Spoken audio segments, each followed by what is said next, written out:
Şanlı vətənin azadlıq səsi, hürriyyət nəğməsi, zəfər nəğməsi.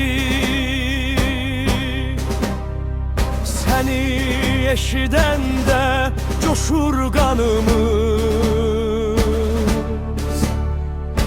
İlhama, fərəhə gəlir canımız. Oxuyuruq birgə eyni zamanda,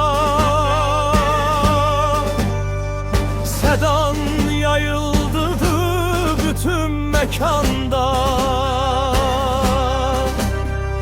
Şanlı bayrağımız göyə ucalır,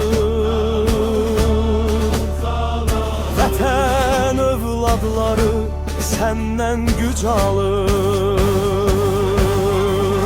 Qəlbləri oxşayan ey gözəl bəstə, səni oxuyuruq ayağı üstə. Səsinlə ruhumuz gəlir ilqətə, səninlə çatırıq biz ülviyyətə. Hər kəs istəyir ki oxunasan sən, səsini ucatsın bayrağınla tən.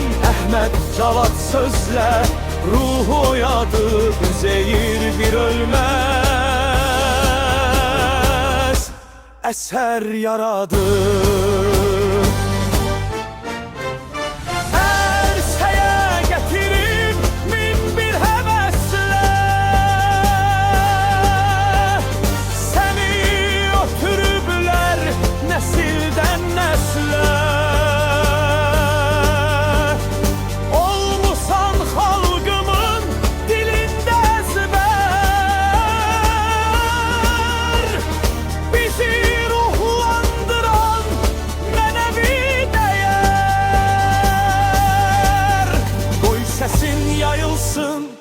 Turan elində xoşbəxt insanların, gəzsin dilində yayılsın xoş sədan.